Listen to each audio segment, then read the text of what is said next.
Lektion eins: Ein erfolgreicher Einkaufsbummel. Haben Sie alles gefunden, was Sie brauchten? Ja, zum Glück war alles verfügbar. Das sind ja wunderbare Neuigkeiten. Was war Ihr liebster Fund? Ich habe die schönste Keramikvase entdeckt. Sie ist wirklich einzigartig. Das klingt wunderbar. Ich bin immer wieder beeindruckt von handgefertigten Artikeln. In der Tat, jedes Stück erzählt seine eigene Geschichte, nicht wahr? Das stimmt absolut. Ich bewundere die Kreativität der lokalen Kunsthandwerker. Apropos Kreativität, haben Sie den handgefertigten Schmuck gesehen? Ja, mir sind einige wunderschöne Designs aufgefallen. Sie haben meine Aufmerksamkeit erregt. Ich hätte beinahe ein paar Ohrringe gekauft. Sie waren umwerfend. Das hättest du tun sollen. Sie hätten perfekt zu deinem Stil gepasst. Vielleicht hole ich sie später noch ab. Ich habe ja noch Zeit. Das ist eine tolle Idee. Was hast du sonst noch gefunden? Ich habe auch einige köstliche Gewürze gefunden. Sie werden meine Gerichte verfeinern. Gewürze können ein Gericht verwandeln. Welche hast du gewählt? Ich habe Safran und Kreuzkümmel ausgewählt. Sie sind in vielen Rezepten unverzichtbar. Ausgezeichnete Auswahl. Ich kann mir die köstlichen Mahlzeiten schon vorstellen. Kochen mit frischen Gewürzen macht einen deutlichen Unterschied. Das stimmt wirklich. Sind Ihnen beim Einkaufen irgendwelche Schwierigkeiten begegnet? Nicht wirklich. Die Verkäufer waren freundlich und hilfsbereit. Das ist immer ein Pluspunkt. Ein positives Einkaufserlebnis macht es angenehmer. Hilf. Ich schätze es sehr, wenn Menschen hilfsbereit sind. Na, bist du bereit, nach Hause zu fahren und mit dem Kochen anzufangen? Darf, ich kann es kaum erwarten, mit meinen neuen Zutaten zu experimentieren. Lass uns verabreden, bald gemeinsam zu essen. Lektion 2: Die Freude am Reisen. Reisen ermöglicht es uns auf jeden Fall, zu lernen und uns weiterzuentwickeln. Dem kann ich nur voll und ganz zustimmen. Es öffnet uns die Augen für andere Kulturen. Jedes Reiseziel bietet ein einzigartiges Erlebnis, nicht wahr? In der Tat. Ich finde es faszinierend, wie vielfältig Traditionen sein können. Ja, zum Beispiel ist das Essen von Land zu Land sehr unterschiedlich. Ja, neue Gerichte auszuprobieren ist einer meiner liebsten Aspekte beim Reisen. Haben Sie jemals etwas wirklich Ungewöhnliches geschmeckt? Holla, ich habe einmal in Thailand frittierte Insekten probiert. Sie waren überraschend lecker. Das klingt abenteuerlich. Ich bin mir nicht sicher, ob ich das schaffen würde. Sie werden überrascht sein. Reisen ermutigt uns, unsere Komfortzone zu verlassen. Du hast recht.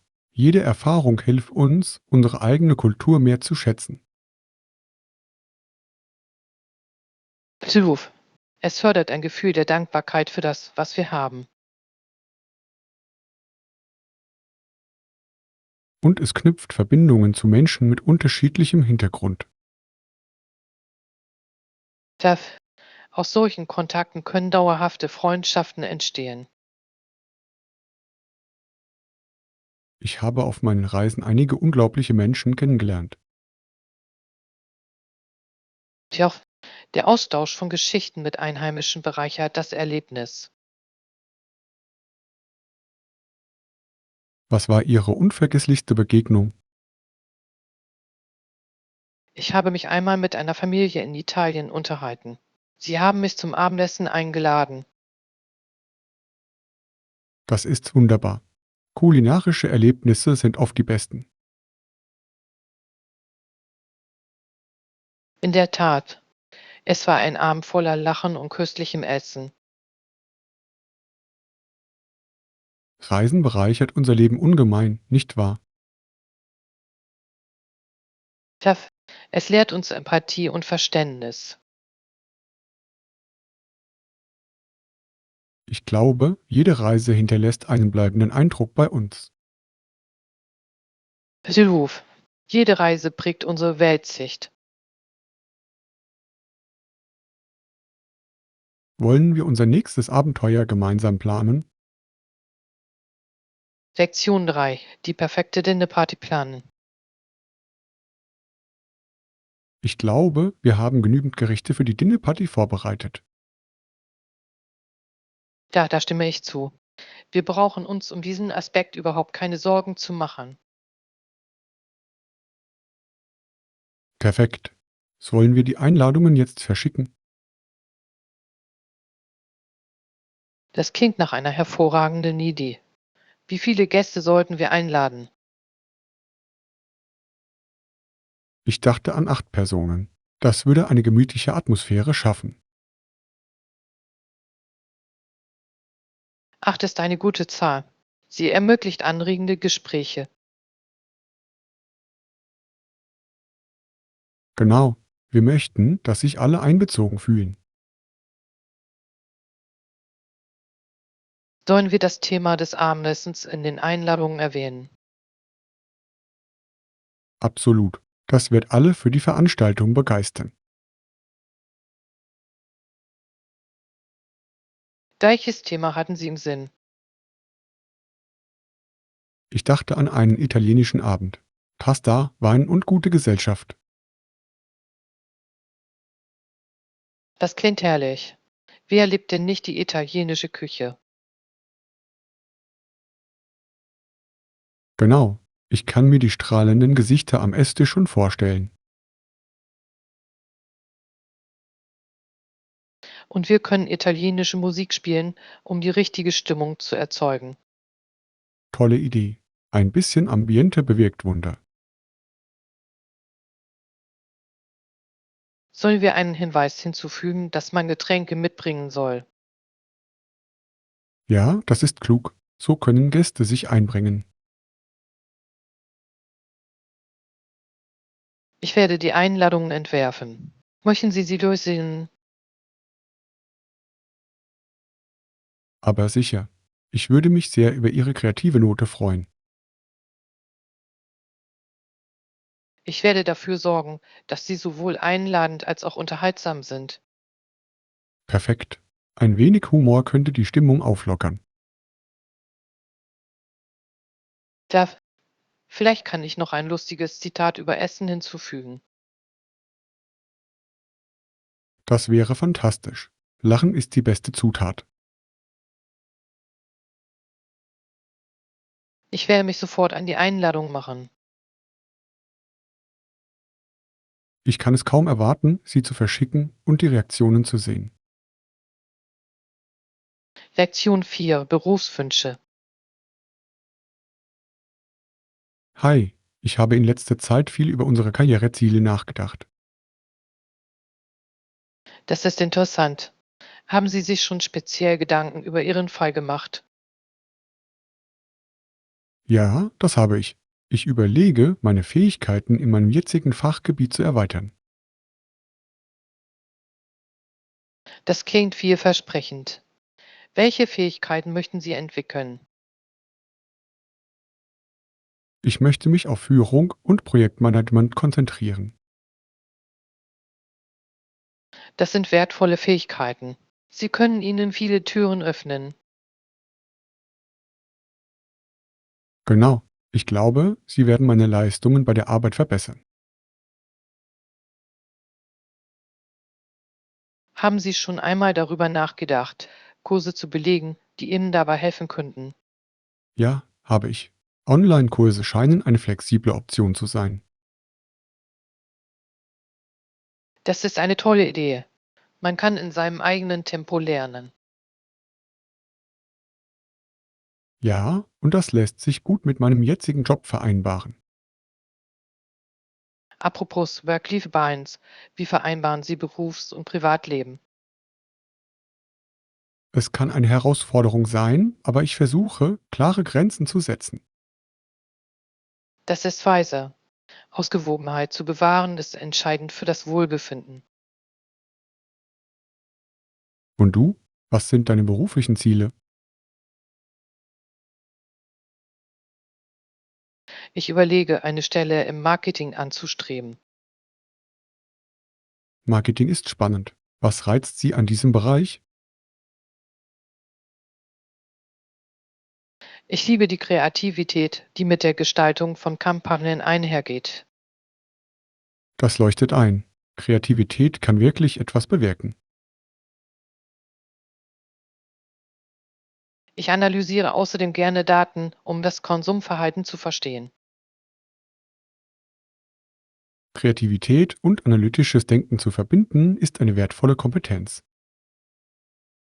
Tja, ich glaube, es würde mir ermöglichen, einen effektiven Beitrag zu leisten. Haben Sie schon an bestimmte Unternehmen gedacht, denen Sie gerne beitreten würden? Ich habe da ein paar im Sinn, insbesondere solche mit innovativen Ansätzen. Das klingt fantastisch. Du solltest dich mit ihnen in Verbindung setzen. Das habe ich vor. Netzwerken kann zu großartigen Möglichkeiten führen. Absolut. Lasst uns gegenseitig bei der Erreichung unserer Ziele unterstützen. Lektion 5: Eine Reise durch die Geschichte. Haben Sie schon von dem Soldaten gehört, der 1917 in den Krieg zurückkehrte? Dilles, was ist mit ihm passiert? Nach seinem tapferen Einsatz kehrte er nach London, England, zurück, um dort Medizin zu studieren. Das ist bemerkenswert. Was hat ihn dazu motiviert, Medizin zu studieren? Er wollte anderen helfen, die unter dem Krieg gelitten hatten. Das ist wirklich lobenswert. Es zeugt von großem Mitgefühl. In der Tat, er hat so viel Leid miterlebt und wollte etwas verändern. Wie gelang es ihm, sein Studium und seine Kriegserlebnisse unter einen Hut zu bringen? Es war eine Herausforderung, aber er war entschlossen. Seine Erfahrungen befeuerten seine Leidenschaft. Das ist inspirierend. Gab es für ihn irgendwelche Hindernisse während seines Studiums? Ja, die Wiedereingliederung in das zivile Leben nach dem Krieg war schwierig. Das kann ich mir vorstellen. Der Übergang muss ziemlich überwältigend gewesen sein. Das war es auch, aber er fand Trost in seinem Studium und in der medizinischen Gemeinschaft. Das ist wunderbar. Unterstützung von Gleichaltrigen kann einen entscheidenden Unterschied machen. Absolut. Er schloss dauerhafte Freundschaften mit seinen Kommilitonen. Hatte er sich auf einen bestimmten Bereich der Medizin spezialisiert? Ja, er konzentrierte sich auf die Chirurgie, weil er denjenigen helfen wollte, die Hilfe brauchten. Chirurgische Eingriffe erfordern eine ruhige Hand und großes Geschick. In der Tat, seine Entschlossenheit ermöglichte ihm, herausragende Leistungen zu erbringen. Was für eine bemerkenswerte Reise. Sie ist ein Beweis für Widerstandsfähigkeit. Ja, seine Geschichte erinnert uns an die Kraft der Heilung. Es unterstreicht auch die Wichtigkeit, seiner Leidenschaft nachzugehen. Ganz genau. Er hat sein Trauma in eine positive Kraft verwandelt. Ich finde, Geschichten wie seine sollten öfter erzählt werden. Da stimme ich zu. Sie inspirieren uns, unsere Herausforderungen zu meistern. Lasst uns weiterhin gemeinsam diese faszinierenden Geschichten erforschen. Ja, das wäre toll. Die Geschichte hat uns so viel zu lehren. Lektion 6: Die Kunst der Fotografie. Hallo, hast du schon mal fotografiert? Ja, ich liebe es, Erinnerungen mit meiner Kamera festzuhalten. Das ist wunderbar. Welche Art der Fotografie macht Ihnen am meisten Spaß? Ich mag Porträtfotografie besonders gern. Sie erzählt eine Geschichte. Porträts sind faszinierend. Worauf achten Sie bei einem guten Porträt? Ich suche nach authentischen Emotionen und einzigartigen Ausdrucksformen. Das ist ein toller Ansatz. Er verleiht den Bildern mehr Tiefe. Klar, ich liebe es auch, mit verschiedenen Blickwinkeln zu experimentieren. Der Blickwinkel kann die Wirkung eines Fotos dramatisch verändern, nicht wahr? Tja, manchmal macht schon ein einfacher Perspektivenwechsel einen riesigen Unterschied. Haben Sie schon einmal Landschaftsfotografie ausprobiert? Ja, habe ich. Die Natur bietet so wunderschöne Kulissen. Da stimme ich zu. Was ist Ihre liebste Landschaft, die Sie fotografiert haben? Ich habe einmal einen atemberaubenden Sonnenuntergang über den Bergen fotografiert. Es war magisch. Das klingt atemberaubend. Ich kann mir vorstellen, wie leuchtend die Farben waren. Es waren sie. Der Himmel färbte sich orange und rosa. Die Natur bietet wahrlich die beste Leinwand für die Fotografie. Sluf. Ich mag auch Schnappschüsse von Menschen in ihrem Element. Ungezwungene Fotografie kann authentische Momente einfangen. Ja, gerade diese spontanen Schnappschüsse erzählen oft die besten Geschichten. Haben Sie eine Lieblingskamera oder Ausrüstung, die Sie empfehlen können? Ich benutze eine DSLR-Kamera, aber auch Smartphones können fantastische Fotos machen. Das stimmt. Viele Smartphones verfügen heutzutage über hervorragende Kamerafunktionen. Ja, es kommt ganz darauf an, wie man das Bild gestaltet. Planen Sie also, die Fotografie professionell auszuüben? Ich überlege es mir. Ich würde meine Leidenschaft sehr gerne mit anderen teilen. Das klingt nach einem fantastischen Ziel. Du solltest es unbedingt anstreben. Lektion 7: Nachhaltige Zukunft. Haben Sie jemals über die Ressourcen von morgen nachgedacht? Ja, das ist ein entscheidendes Thema. Wir dürfen das materielle Vermögen unserer Enkelkinder nicht verpfänden. Genau. Damit gefährden Sie Ihre Zukunft und Ihre Lebensqualität. Wir müssen bedenken, wie sich unser heutiges Handeln auf zukünftige Generationen auswirkt. Ganz genau. Nachhaltige Praktiken sind unerlässlich für einen gesünderen Planeten. Da stimme ich vollkommen zu. Wie können wir Nachhaltigkeit fördern? Wir können damit beginnen, Abfall zu reduzieren und effektiver zu recyceln. Darf jeder noch so kleine Beitrag zählt? Wie wäre es mit der Nutzung erneuerbarer Energien? Das ist ein hervorragender Punkt. Solar- und Windenergie können einen bedeutenden Unterschied machen. Und wir sollten auch andere dazu ermutigen, diese Praktiken zu übernehmen. Absolut. Bildung ist der Schlüssel zur Sensibilisierung. Sind Ihnen lokale Initiativen zum Thema Nachhaltigkeit bekannt? Ja, es gibt Gemeinschaftsgärten und regelmäßig stattfindende Aufräumaktionen.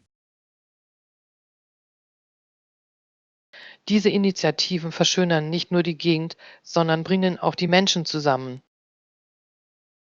In der Tat, das Engagement der Gemeinschaft stärkt unsere gemeinsamen Anstrengungen. Wie sieht es mit dem Verkehr aus? Wir können Radfahren und öffentliche Verkehrsmittel fördern. Das ist eine großartige Idee. Dadurch wird der CO2-Fußabdruck deutlich reduziert. Außerdem ist Radfahren eine unterhaltsame Möglichkeit, aktiv zu bleiben und gleichzeitig die Umwelt zu schonen. Da stimme ich zu. Es ist eine Win-Win-Situation für alle. Lasst uns einen Plan ausarbeiten, um gemeinsam an einigen lokalen Initiativen teilzunehmen. Das fände ich toll. Gemeinsam können wir etwas Positives bewirken.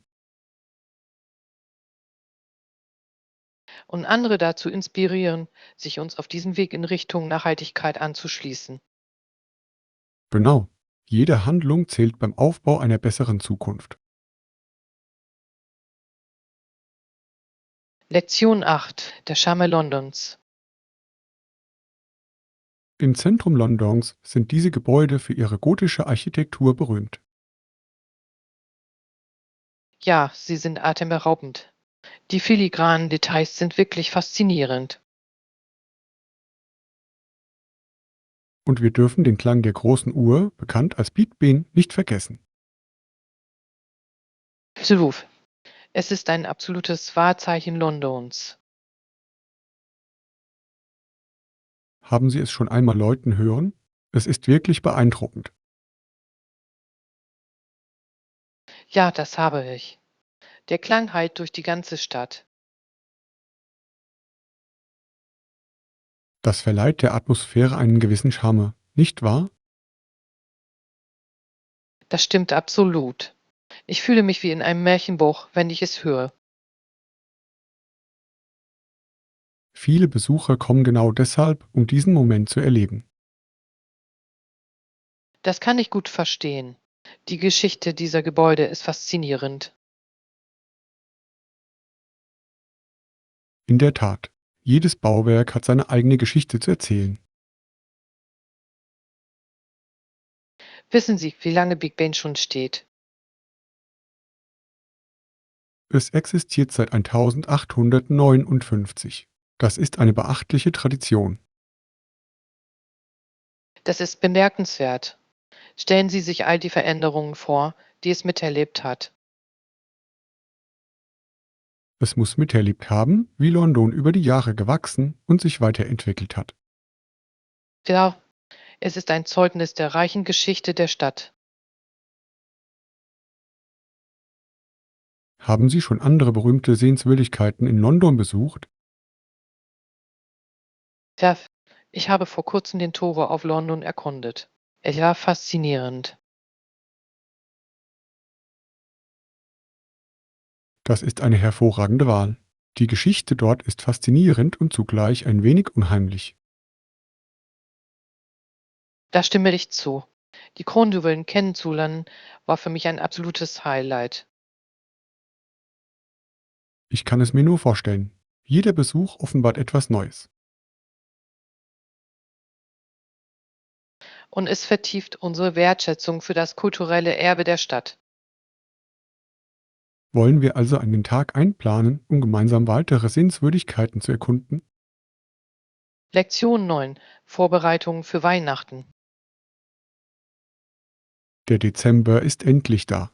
Haben Sie schon mit den Weihnachtsvorbereitungen begonnen? Ja, das habe ich. Ich verbringe ziemlich viel Zeit mit den Vorbereitungen für die Feiertage. Das klingt herrlich. Was ist dein Lieblingsteil der Vorbereitung? Ich liebe es, den Baum zu schmücken. Jedes Ornament hat seine eigene Geschichte. Das ist wunderbar. Ich erinnere mich auch gerne an vergangene Urlaube zurück. Klar, jeder Monat vor Weihnachten fühlt sich besonders an. Wie stehen Sie zu den unterschiedlichen Traditionen der einzelnen Monate? Ich finde es faszinierend. Jeder Monat hat seinen ganz eigenen Charme. Im November dreht sich beispielsweise alles um Dankbarkeit, denn Thanksgiving steht ganz im Zeichen der Ernährung. Klar, es sorgt für eine wunderbare Stimmung im Dezember und versprüht festliche Stimmung. Und der Januar fühlt sich oft wie eine Zeit der Besinnung und des Neubeginns an. Ganz genau. Es ist eine Gelegenheit, über das kommende Jahr nachzudenken. Haben Sie besondere Traditionen, die Sie im Dezember pflegen? Ja, das tue ich. Ich backe jedes Jahr mit meiner Familie Plätzchen. Das klingt köstlich. Welche Kekssorten backst du? Wir stellen Lebkuchen, Zuckerkekse und Pfefferminzschokolade her. Im Ich kann mir schon vorstellen, wie herrlich hier dürfte das ganze Haus erfüllen. Es ist ein freudiges Erlebnis. Haben Sie selbst schon Traditionen ins Leben gerufen? Ja, das habe ich. Ich engagiere mich in dieser Zeit gerne ehrenamtlich in einem örtlichen Tierheim. Das ist wirklich lobenswert. Etwas zurückzugeben ist ein wichtiger Teil der Weihnachtszeit. Das stimmt. Es erinnert uns an die Freude, anderen zu helfen. Ich glaube, das ist der wahre Geist von Weihnachten. Absolut. Und was planst du sonst noch im Dezember? Ich möchte ein Weihnachtskonzert besuchen und lokale Märkte erkunden. Das klingt nach einer festlichen Stimmung. Lasst uns die Jahreszeit in vollen Zügen genießen. Lektion 10. Intelligente Reiseplanung. Ich bin der Meinung, dass wir unsere Reisen im Voraus buchen sollten, um uns die besten Angebote zu sichern. Auf jeden Fall. Frühzeitige Planung kann uns viel Geld sparen. Es bietet uns auch mehr Möglichkeiten bei der Unterkunftswahl. Ja, ich liebe die große Auswahl. Haben Sie schon einmal ein Schnäppchen verpasst, weil Sie zu lange gewartet haben? Ja, das ist mir passiert.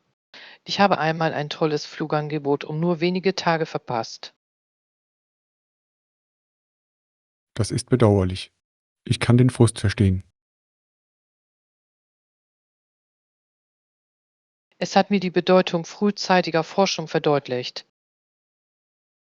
Da stimme ich vollkommen zu.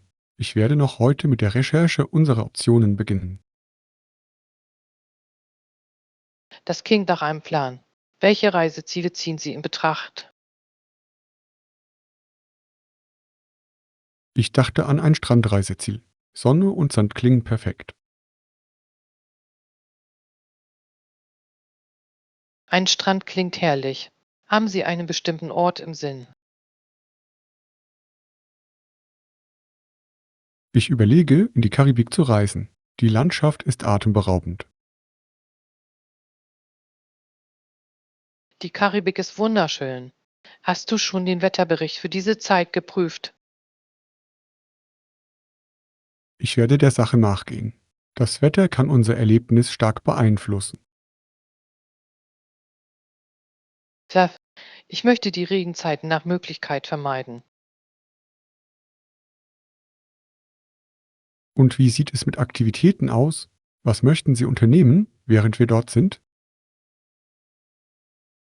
Ich würde sehr gerne schnorcheln gehen und die lokale Kultur kennenlernen.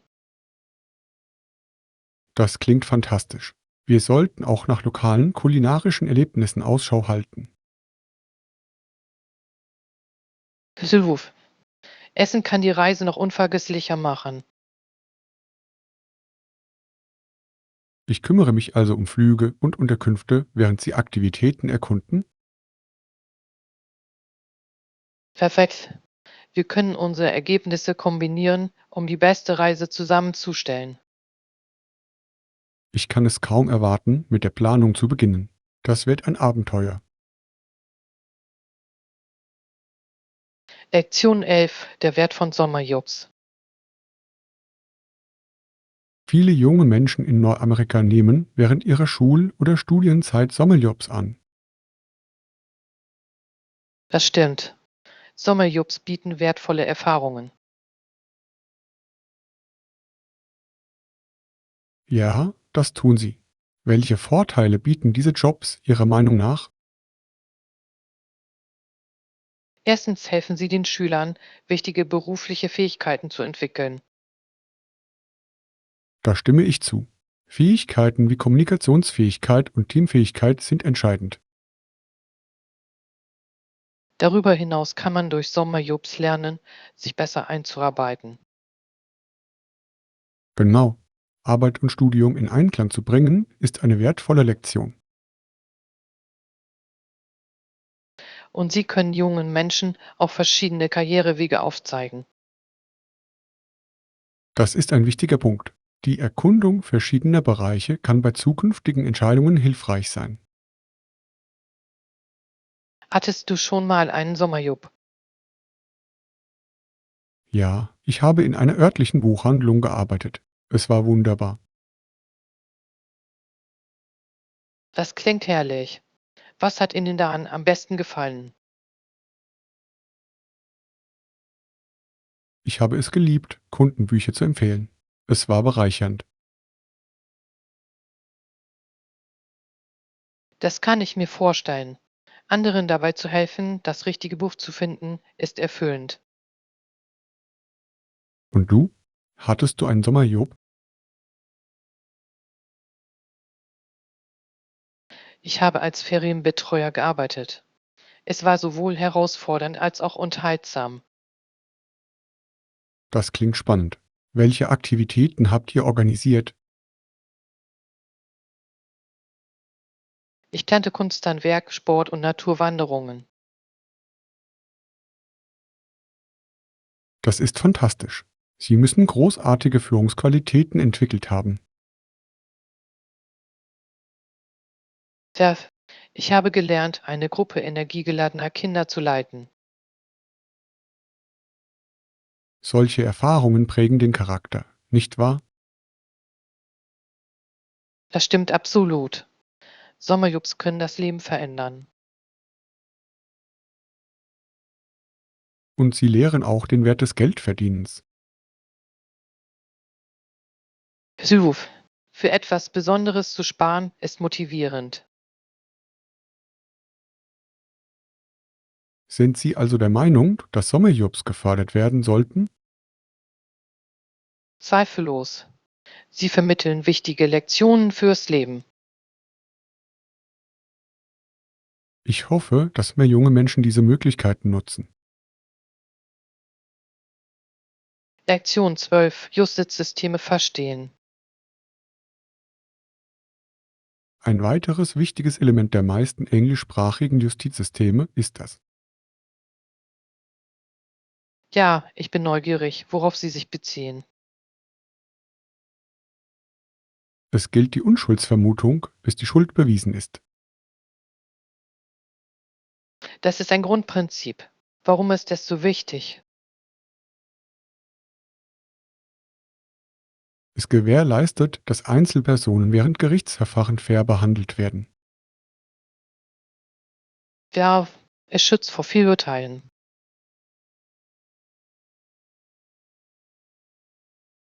Ja, und dadurch wird die Beweislast der Staatsanwaltschaft auferlegt. Das ist logisch. Der Angeklagte sollte seine Unschuld nicht beweisen müssen. Ganz genau. Es ist ein Eckpfeiler eines fairen Justizsystems. Welche anderen Elemente halten Sie für wichtig? Das Recht auf ein faires Verfahren ist ein weiterer entscheidender Aspekt. Ich stimme zu.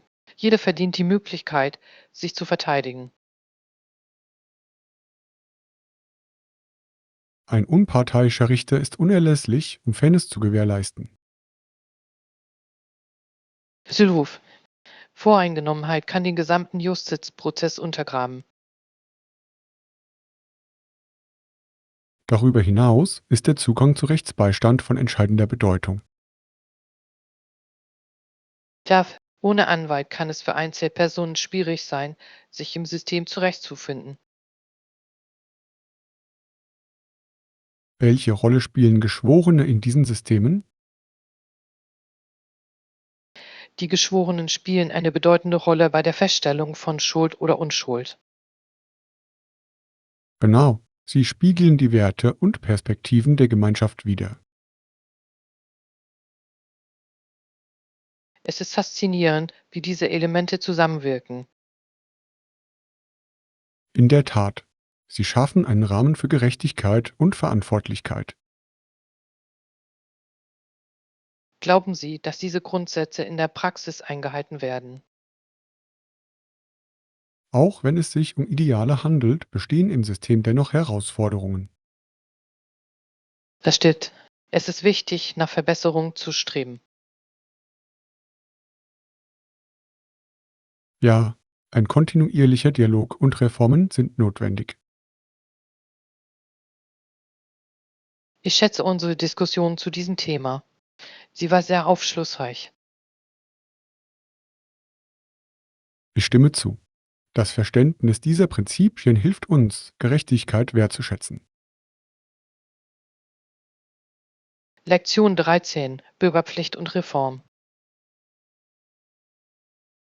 Es ist unerlässlich, notwendige Reformen gegen leichte Angriffe zu verteidigen. Züluf.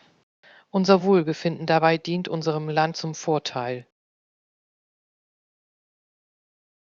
Genau, es beginnt mit unserem Verständnis der anstehenden Probleme. Wie stehen Sie zum aktuellen Stand der Reformen?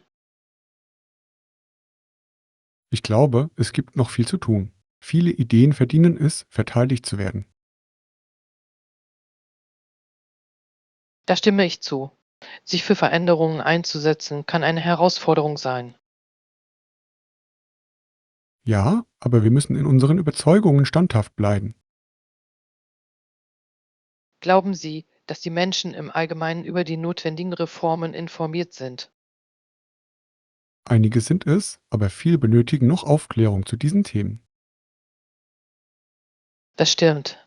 Wissen ist Macht, wenn es darum geht, Veränderungen voranzutreiben. Welche Reformen halten Sie für am dringendsten? Ich denke, Bildungs- und Gesundheitsreformen sind von entscheidender Bedeutung. Diese Bereiche betreffen jeden in unserer Gesellschaft. Da ein verbesserter Zugang kann zu einer gesünderen Gemeinschaft führen. Haben Sie schon überlegt, wie Sie andere in diese Diskussionen einbeziehen können? Das habe ich. Die Organisation von Bürgerforen könnte effektiv sein. Das ist eine großartige Idee. Sie würde eine Plattform für den Dialog bieten. Außerdem würde es den Menschen ermöglichen, ihre Bedenken und Ideen zu äußern. Genau. Gemeinsame Stimmen können zu bedeutsamen Veränderungen führen. Und wir können die Machthabenden dazu ermutigen, ihren Wählern zuzuhören. Ja, es ist unsere Pflicht, sie zur Rechenschaft zu ziehen. Lasst uns also mit der Planung dieser Foren beginnen und unsere Nachbarn einladen. Das fände ich toll. Gemeinsam können wir wichtige Gespräche anstoßen. Lektion 14. Zugang zu medizinischer Hilfe. Es ist beruhigend zu wissen, dass wir nachts medizinische Hilfe bekommen können. Ja, ganz bestimmt. Keine Sorge, Sie stehen uns jederzeit zur Seite. Das ist von entscheidender Bedeutung, insbesondere in Notfällen. Ruf. Gesundheitliche Probleme können jederzeit auftreten. Mussten Sie schon einmal spätabends ärztliche Hilfe in Anspruch nehmen? Ja, das kenne ich. Ich hatte einmal so starke Kopfschmerzen, dass sie einfach nicht verschwinden wollten. Das klingt unangenehm. Wo haben Sie Hilfe gesucht? Ich ging in eine nahegelegene 24-Stunden-Klinik. Sie waren sehr zuvorkommend. Das ist gut zu hören. Konnten Sie sofortige Linderung verschaffen? Ja, sie haben meine Situation schnell erfasst und mir Medikamente verabreicht. Es ist beruhigend zu wissen, dass Fachleute da sind, wenn sie gebraucht werden. Ja, es ist wichtig, unserer Gesundheit Priorität einzuräumen. Welchen Rat würden Sie jemandem geben, der zögert, nachts Hilfe zu suchen? Ich würde Ihnen sagen, dass Vorsicht besser ist als Nachsicht. Das ist ein weiser Rat. Symptome zu ignorieren kann zu Komplikationen führen. Da, im Zweifelsfall ist es immer besser, einen Arzt zu konsultieren. Gibt es weitere Anlaufstellen für medizinische Notfälle in der Nacht? Ja, viele Regionen bieten Telemedizin an. Das klingt praktisch. Eine telefonische Beratung mit einem Arzt kann hilfreich sein. Ruf. Es bietet Orientierung, ohne dass man das Haus verlassen muss. Wenn sich also jemand unsicher ist, kann er sich zuerst Rat einholen. Da, viele Ärzte können die Symptome telefonisch beurteilen. Das ist fantastisch. Es reduziert die Angst bei der Suche nach Hilfe. In der Tat, Gesundheit hat Priorität unabhängig von der Uhrzeit. Ich bin froh, dass wir auf diese Ressourcen zurückgreifen können.